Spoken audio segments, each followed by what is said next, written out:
Step 4 is looking at your dates.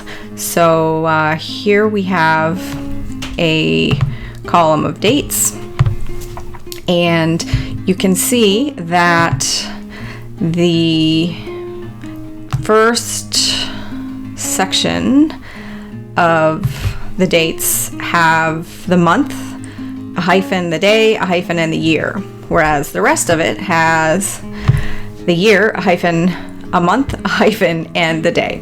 So dealing with dates is one of the trickier parts of data cleaning and data auditing. To be frank, the best way to deal with dates is to find somebody who can program in either R or Python or similar kind of programming language and have them fix the dates for you. It's usually the quickest and easiest. However, if you really want to do it on your own, there is the format function in Excel, which can handle certain kinds of dates. This is often very frustrating and time consuming, but if you really want to become a ninja in Excel dates, that is possible. And to be frank, since this is a hands-on class, since the dates that are different, what you need is all the dates to be in the same format so that you can work with them as a unit. In this case, we have only 7 or 8 dates that are different, and what I would actually do in this case, to be frank, is to change them by hand. Now, anytime you're going to change anything by hand, it's really important that you keep the original. So I'm going to copy the date column, and I'm going to insert the date column again, and I'm going to create a new variable called date cleaned. And so we have date and date cleaned.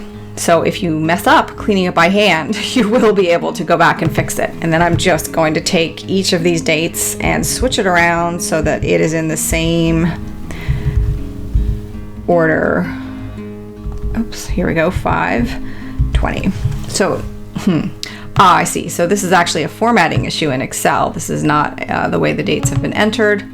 This is a formatting issue in Excel. So I will go back and see if I can use, in fact, Excel to correct the way I want. Good, that probably works. We'll see.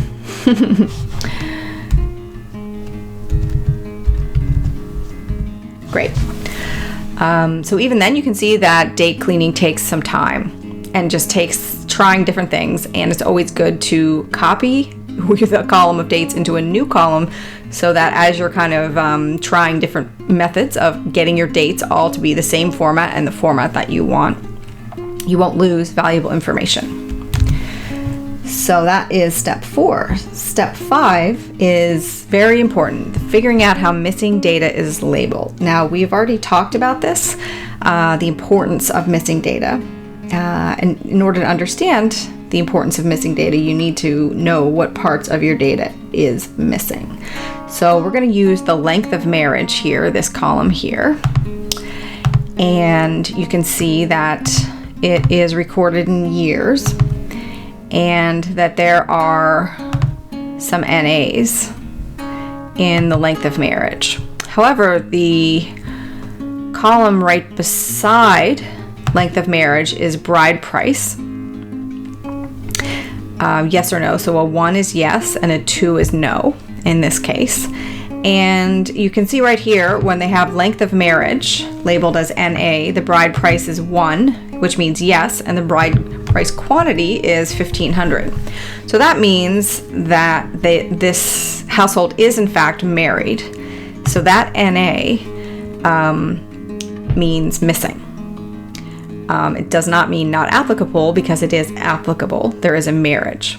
So what you want to do is you want to go through each variable and check how the missing data is labeled. And you cannot assume that just because it's NA here, that it's in NA in all the other variables. That's not always the case. You do need to check each column and see how the missing variables are labeled, and then you do need to change it to something consistent. My strong recommendation is that you change missing data to nulls. The easiest way to do this in Excel is to use the edit function, the find and replace, and we wanted to find NAs, we wanted to match the cases, and in find entire cells only, and we want to replace it with null. You can also use # null or hashtag null, and it will find it. It will replace it, and I in fact want it to replace them all. It tells me how many it's replaced, which is very nice. So now all the missing data in my length of marriage variable has been changed from NA to null, because we can see in fact that they were using NA in that case to represent the missing data. Okay, now that we've dealt with the missing data, what are we going to do for the not applicable data? How are we going to make sure that they are different? So if we look here in the bride price example, bride price quantity. So this is the amount of money that was paid in the bride price. And you can see we have some of the cells have numbers, some of the cells are blank, some of the cells have NA, some of the cells are blank, numbers. So we want to make sure that every cell that has a number in it is counted as a number. So we will change it to a number with 2 decimal places to make sure that we know it's a number. Now we need to figure out how the missing data and how the not applicable data is labeled and change them into 2 consistently different things. So here we have an NA, and that looks like it is standing for not applicable, because in the bride price we can see 2. No, there was no bride price, so this NA is actually accurate. However, this blank is also beside a 2 for bride price, so this blank is standing for NA. So here we have NA standing for not applicable and blank standing for not applicable. Here, however, we have, yes, a bride price was paid, but there's a blank. So this blank is not standing for not applicable. This blank is standing for missing. So we can put an NA here to replace this blank because it's not applicable. But we don't want to use find and replace to replace all the blanks with NAs, because this blank right here does not stand for NA. This blank actually stands for missing, because a bride price was paid.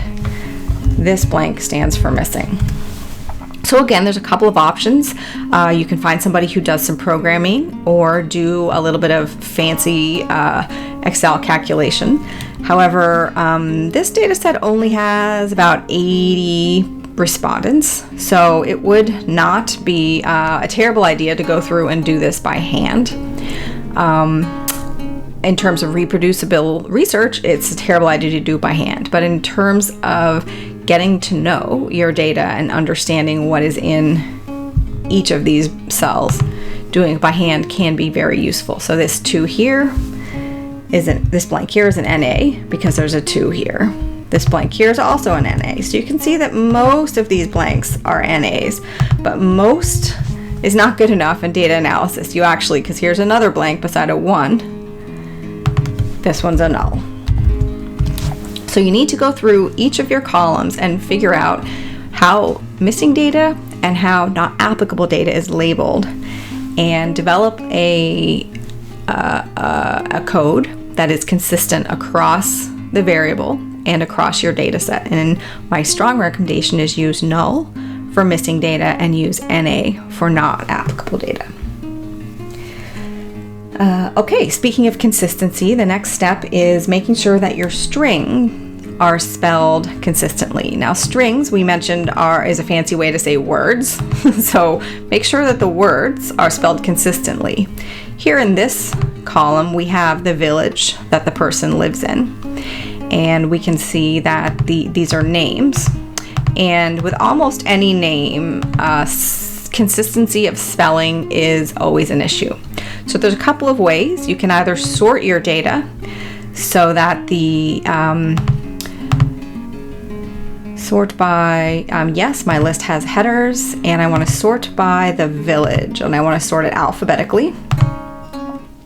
So now my village column is sorted alphabetically, and I can see that there are slight differences in the way that the village names are spelled. So you can see that this word here has an E and this here has an I.